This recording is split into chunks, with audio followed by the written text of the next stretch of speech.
नमस्कार, मेरा नाम है खालिद अली और आप देख रहे हैं एनए न्यूज़।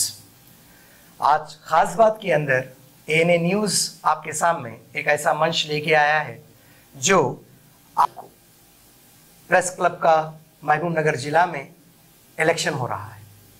इसी इलेक्शन के अंदर बहुत सारे कैंडिडेट्स ठहरे हैं, करीब 15 कैंडिडेट्स खड़े हुए हैं प्रेसिडेंट के लिए, सेक्रेटरी के लिए, अपने पैनल्स को लेकर।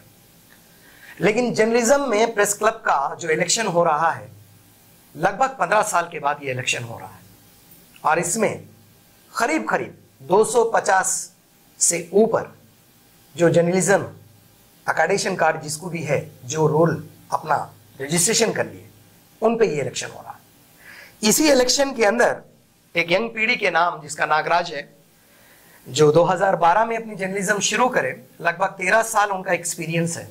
साथ ही साथ बैकग्राउंड इनका वो LLB लॉयर है, नामपल्ली के कोर्ट में उनकी प्रैक्टिस केसेस भी चल रहे हैं। वो हमारे साथ में है और बिल्कुल यंग है और इनका मुद्दा ये है कि जर्नलिज्म को महबूब नगर जिले में इंसाफ नहीं मिला, कई लोगों को डबल बेडरूम नहीं मिला और कई लोगों जो जर्नलिज्म करते करते हेल्थ खराब की वजह से मौत भी हो गई, लेकिन आज उनकी फैमिली को इंसाफ भी नहीं मिला। उनसे हम बात करने के लिए ही हमारे स्टूडियो में बुलाए हैं। आइए हम उनसे ही बात करते हैं। नमस्ते नागराज गारू।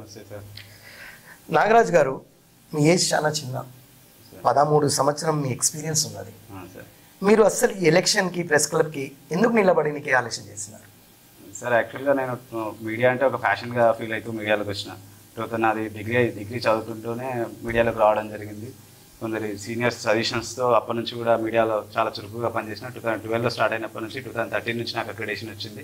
మీడియా సాధక బాధకాలు అన్నీ చాలా క్లోజ్గా అబ్జర్వ్ చేస్తున్నా. చాలామంది జర్నలిజం ఫ్యాషన్గా వచ్చి ఫీల్ అయిపోయి ఫ్యాషన్గా పనిచేస్తున్న వాళ్ళు చాలామంది ఉన్నారు. వాళ్ళంతా కూడా ఈ జర్నలిజంలో ఒకవైపు ఒక క్రాస్ రోడ్లో నిలబడితే ఎటు పోవాలనో తెలియక బతుకులు ఎలా ఉంటాయో అలా ఉంది ప్రస్తుతం జర్నలిజం పరిస్థితి. ఈ టైంలో సీనియర్స్కి జూనియర్స్కి కొంచెం గ్యాప్ రావడం, వాళ్ళని కలుపుకొని పోయే తత్వంలో కొందరిలోన లోపించడం ద్వారా చాలామంది జర్నలిస్టులు చాలా ఇబ్బందులు పడుతున్నారు. వీటన్ని దృష్టిలో ఉంచుకొని నా వంతుగా నేను ఏదైనా చేద్దాం, ప్రయత్నం చేద్దాం, అందరిలో భాగం అవుదామనే ఉద్దేశంతోనూ నేను. అదే ఉద్దేశం మీది ఉన్నదా? లేకుంటే సపోజ్ ఇప్పుడు ఈ మధ్యలో ఎన్నో యూనియన్స్ వచ్చింది, మన మధ్యలో ఎంతో మంది యూనియన్స్ ప్రెసిడెంట్స్ అయినారు, సెక్రటరీ అయినారు. ప్రతిరోజు మన దగ్గర జర్నలిస్ట్ వచ్చి ఉంటారు. జర్నలిస్టులు అంటే కూడా మీకు ఆల్రెడీ తెలుసు, ప్రెస్ అంటే కూడా వాళ్ళకు ఫుల్ ఫామ్ కూడా తెలియదు, కనీసం ఫుల్ ఫామ్ కూడా ప్రెస్ అంటే కూడా తెలియదు. People, what is this one, the press one, PRESS, దాని ఫుల్ ఫామ్ కూడా తెలియదు. People reacted emergency social service అంటే కూడా దాని ఫుల్ ఫామ్ కూడా వాళ్ళకి తెలియదు. ఉండి కూడా వాళ్ళకు కొంతమందికి అక్రెడిటేషన్ కార్డ్స్ లేదు. ఇప్పుడు మీరు ఉన్నారు, మీ దగ్గర నుంచి చూస్తున్నారు, పోరాటాల్లో ఉన్నారు. నాకు అనుకుంటే మీరు జర్నలిజంలో ఇప్పుడు నిలబడుతున్నారంటే మీరు పోరాటం చేయడానికి నిలబడుతున్నారు. ఎట్లాంటివి మీరు న్యాయం జర్నలిజం ఇప్పిస్తారు? Complete sir. నేను ప్రెస్ క్లబ్లో ఎన్నికల్లో గెలిచిన తర్వాత వర్క్ చేసే ప్రతి ఒక్కరికి గౌరవం పెంచే విధంగా పనిచేస్తా. వాళ్ళకి అక్రెడిటేషన్ కార్డు కానీ ప్రభుత్వం నుంచి వచ్చే జర్నలిస్టులకు ఏ విధమైన ఫలాలు దక్కుతాయి వాటిని కూడా అందే విధంగా చేస్తా. ఎటువంటి విషయాలు ఉండకుండా, ఎవరిని కాంట్రవర్సీ దూరంలో తీసుకెళ్లకుండా, పూర్తిగా నాకు ఉన్న అవగాహన మేరకు మీలాంటి సీనియర్లతో నా సలహాలు సూచనలు తీసుకొని కూడా క్లియర్గా అందరినీ కలుపుకుపోయే ప్రయత్నం చేస్తాను. ఓకే, ఇప్పుడు ప్రెస్ క్లబ్లో మీరు నిలబడుతున్నారు కదా, దయచేసి మాకు మన జర్నలిస్ట్ కూడా ఎంతో మందికి ఎట్లా దానికి ఎలక్ట్ చేయాలి, ఏ విధంగా ప్యానెల్కి చాయిస్ చేసుకోవాలి, అది కూడా కొంచెం మీరు వివరాలు ఇస్తారు సార్. యాక్చువల్గా ఆ ప్యానెల్స్, యూనియన్స్ అనేటివి తమ సొంత రాజకీయంగా అనుకోండి, ఇంకేదన్నా కొంచెం స్వార్థం అందులో ధోరణి ఉంటుంది. ప్యానెల్ అయిన ఎవరికైనా ఓటేయండి, మీకు నచ్చిన వాళ్ళకి ఓటేయండి. ప్యానెల్తో సంబంధం లేదు, యూనియన్లతో సంబంధం లేదు.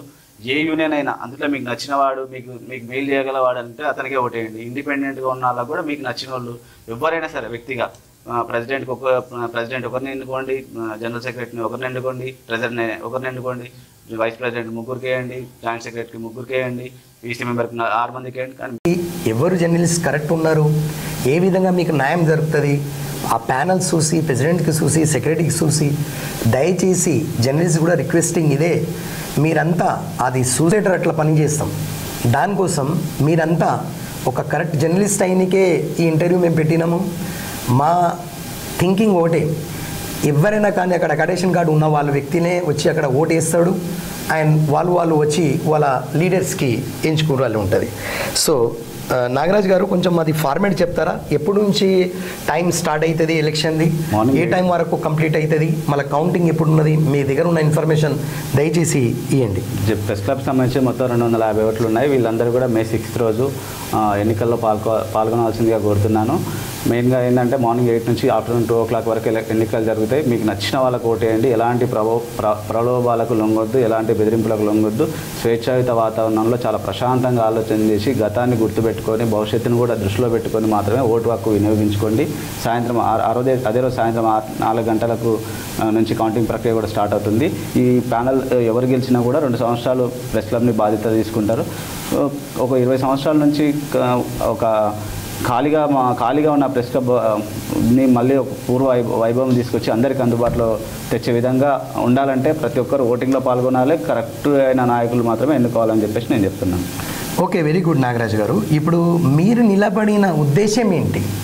ఆ ఉద్దేశం చెప్పండి. Because you are independent, so you are fighting for the independent. So what is your main aim when you elected? Suppose if you are win, so what type of developments you can build, give the all journalists and there is a press club. ఇప్పుడు press club మూసి ఉన్నదని మీరు చెప్తున్నారు.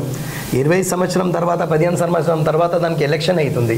మీకు అడుగుతున్నా అంటే మీరు ప్రచారం కోసం కూడా డోర్ టు డోర్ తిరుగుతలేరు. నేను చూసిన మీరు నాకు కూడా ఫోన్ చేసినారు.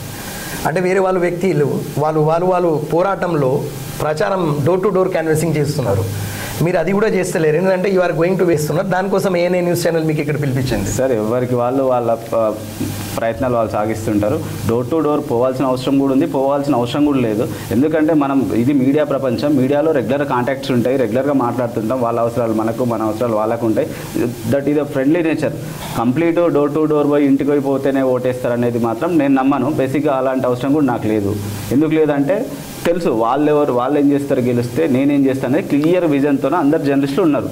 వాళ్ళకి క్లియర్ అవగాహన ఉంది. నేను కొత్తగా పోయి నేను ఒక గుంపుని తీసుకుపోయి వాళ్ళని ప్రలోభాలకు గురి చేసి ఇంత షో చేయాల్సిన అవసరం నాకు లేదు. కాబట్టి జస్ట్ నాకున్న పరిచయంతోనే నేను ఇవి చేస్తాను.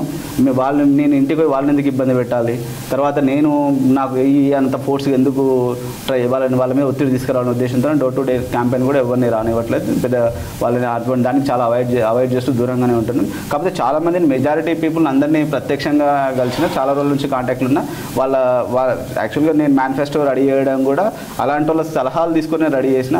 ఏదైనా కూడా అందరికీ లాభం చేకూర్చే విధంగా ఉండాలి నాగరాజ్. ఇది మనం చేద్దాము. చాలామంది సీనియర్స్ నా వెంటున్నారు కాబట్టి ఈరోజు ఈ ధైర్యంగా నేను బయటకు వచ్చి పనిచేయగలుగుతున్నా. నేను ఏదో వయసులో చిన్న ఉండొచ్చు, కానీ చాలామంది సీనియర్స్ నాకు ఎఫర్ట్స్ పెట్టి పేపర్ వరకు ఎవరితో ఎలా మాట్లాడాలి, ఏం చేయాలా, తర్వాత నీ ఏజ్ చిన్నది, ఇలాంటి వ్యవహారాలు చాలా జాగ్రత్తగా ఉండాలి నాగరాజ్. మీరు చిన్న ఉన్నారని లేదు, మీరు గతంలోనే ఒక మ్యాచ్ కూడా చూసినారు. గతంలో ఒక IPL మ్యాచ్ చూసినారు. వైభవ్ చాలా చిన్నోడు, కానీ 35 బాల్స్లా ఈ బీట్ దెర్ ఇస్ 100 runs. ఇక్కడ చిన్న పెద్ద లేదు, जर्नलिज्म मार्पू रावाले खुसूसन जो 6 तारीख को जो प्रेस क्लब का इलेक्शन है उसी इलेक्शन पे ये चर्चा है और मेरे साथ एक जर्नलिस्ट है जो इंडिपेंडेंटली इस प्रेस क्लब के इलेक्शन में खड़े रह रहे हैं. नागराज गारू మన ముందల ఎంతో మంది హెల్త్ ప్రాబ్లంలో పోతున్నారు. ఉదాహరణగా మన కెమెరామెన్ తోహిత్ ఒక జర్నలిస్ట్ ఈరోజు క్యాన్సర్లో ఉన్నాడు. అతనికి ఎవరు సూని కూడా రాలేదు. నేను అనుకుంటా కొన్ని కెమెరామెన్స్ ఉన్నారు మా మధ్యలో, వాళ్ళ పేర్లు నేను చెప్పలేను.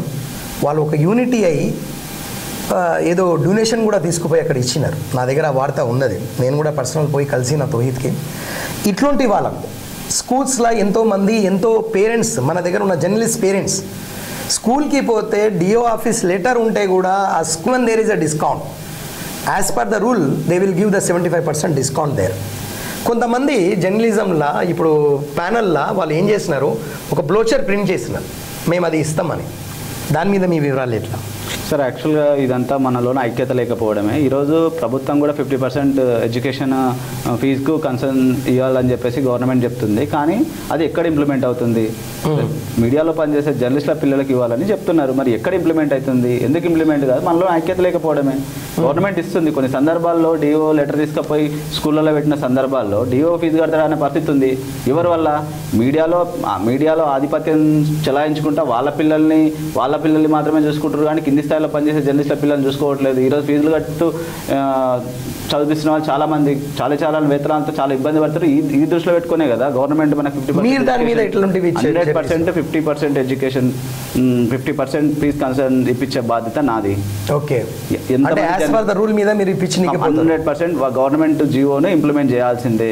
తర్వాత ఒకవేళ ఆ స్కూల్ యాజమాన్యం కూడా ఏదైనా పోరాటం కూడా అప్పుడు ఆటోమేటిక్గా ప్లస్ క్లబ్ ఆధ్వర్యంలో ప్రతిఘటన కంపల్సరీ ఉంటుంది, ఖచ్చితంగా ఇంప్లిమెంట్ చేయాల్సిందే. హెల్త్ విషయంలో కూడా హెల్త్ కార్డులు కూడా పూర్తి స్థాయిలో ఉన్నారు మీ ముందన్న. తోయిద్ లాంటి వాళ్ళు చాలా వివిధ ఛానల్లో పనిచేసిండు, కెమెరామ్యాన్గా పనిచేసిండు. ఈరోజు క్యాన్సర్తో చాలా ఇబ్బంది పడుతుండే. ఇలాంటి పరిస్థితుల్లో ఇప్పుడు మీడియాలో చాలా మంది ఉన్నారు కదా సీనియర్లు అని చెప్పుకున్నారు. ఎవరు వాళ్ళని చూసిర్రు? ఆర్థికంగా ఇబ్బంది ఉంటే ఎవరు ఆదుకునే ప్రయత్నం చేసిర్రు? ప్రభుత్వంతో మాట్లాడే ప్రయత్నం చేసిర్రా? ఏమైనా ఇప్పించే ప్రయత్నం చేసిర్రా? ఎవరు మాట్లాడాలి వాళ్ళ తరపున? Okay, what is your last appeal to journalist? Last appeal ఏంది మీది? ఏం లేదు, రేపు ఎలక్షన్లో నాకు మీ ప్రెసిడెంట్కి నాకు ఓటేస్తే మాత్రం మీ అందరు తలెత్తుకునే విధంగా పనిచేస్తా, గౌరవం ఎక్కడ తగ్గించకుండా పనిచేస్తా, పూర్తి స్థాయిలో ప్లస్ క్లబ్ బిల్డింగ్ అందుబాటులోకి తీసుకొస్తా. తర్వాత మీ అందరికి కూడా 50% ఎడ్యుకేషన్ ఇప్పించే పూర్తి బాధ్యత నాదే. అలాగే హెల్త్ విషయంలో కూడా అకాడేషన్ కార్డ్స్, డబుల్ బెడ్రూమ్, ఈ మొత్తం పోరాటాలు మీ ముందర ఉండదు. ప్రభుత్వ సంక్షేమ పథకాలు జర్నలిస్టులకు ఎన్ని అందాలో అన్ని అందించే పూర్తి బాధ్యత నాది. నాకు ఎవరు గెలిచినా వాళ్ళతో కలిసిపోయి పనిచేసే విధంగా నేను క్లియర్గా యూనియన్లకు అతీతంగా ప్రెస్ క్లబ్ అనేది పనిచేస్తుంది. పూర్తి స్థాయిలో అందరికీ అందుబాటులోకి ప్రెస్ క్లబ్ని తీసుకొస్తాం సార్. థ్యాంక్ యూ అండి. మీరు ఏనే న్యూస్ ఛానల్ పిలిపిస్తేనే మీరు సమయం ఇచ్చినారు. అందరు అక్కడ ప్రచారంలో ఉండి కూడా మీరు మాకు టైం ఇచ్చినారు. नाज़रीन, यहाँ पर एक ही चीज़ आपके सामने मैं लाना चाह रहा हूँ, क्यों ज़िले महबूब नगर में करीब मैं जानता हूँ कि 500 से ऊपर जो है जर्नलिस्ट है, लेकिन जिन्हें अकाडेशन कार्ड है करीब वो 300 से 250 के बीच में है। 6 तारीख के दिन जो इलेक्शन होने जा रहा प्रेस क्लब का, वो तमाम लोगों को इस ANA के मंच से, तमाम जर्नलिस्ट की तरफ से ये बात मैं बोलना चाह रहा हूँ। चाहे वो नागराज जैसे यंग जर्नलिस्ट हो या आगे जाके कई पैनल्स है, वो कोई भी जीते, लेकिन जर्नलिस्ट को इंसाफ दिलाना, हम जबकि गवर्नमेंट से लड़कर, दूसरों से लड़कर, कई पार्टियों से लड़कर जर्नलिस्ट को इंसाफ दिलाते हैं। अब वक्त ये आ गया कि जर्नलिस्ट के अंदर ही जर्नलिस्ट का कंपटीशन आ गया, क्योंकि किसी को डबल बेडरूम है, किसी के घर की परेशानी ज़्यादा है, कोई बीमार है, उसको खरीद लेके जाकर ऑपरेशन कराकर हॉस्पिटल का बिल भी बराबर उसको नहीं मिल रहा। ANA न्यूज़ चैनल और हमारे तरफ से एक ही उन तमाम लोगों को डिमांड है कि वो जर्नलिस्ट को इंसाफ दिलाए, जिसे डबल बेडरूम नहीं है उसे डबल बेडरूम दिलाए। हमने ये तक सुना कि लोगों को 3 डबल बेडरूम्स हैं, जो 2 बेच लिए और 1 अपने हाथ में रख लिए। हमने ये भी देखा कि उनका जर्नलिस्ट का डबल बेडरूम किसी और डिस्ट्रिक्ट के अंदर सैंक्शन है, बल्कि वो यहाँ पर भी आकर डबल बेडरूम लेने की कोशिश कर रहे हैं। इंसाफ की दुनिया में जर्नलिज्म जब दूसरों के साथ इंसाफ कर सकता है, तो पत्रकार की दुनिया में जर्नलिस्ट के साथ क्यों इंसाफ? बड़े यूनियन से लड़कर इन जर्नलिज्म को इंसाफ दिलाना हमारा सिर्फ एक ही मकसद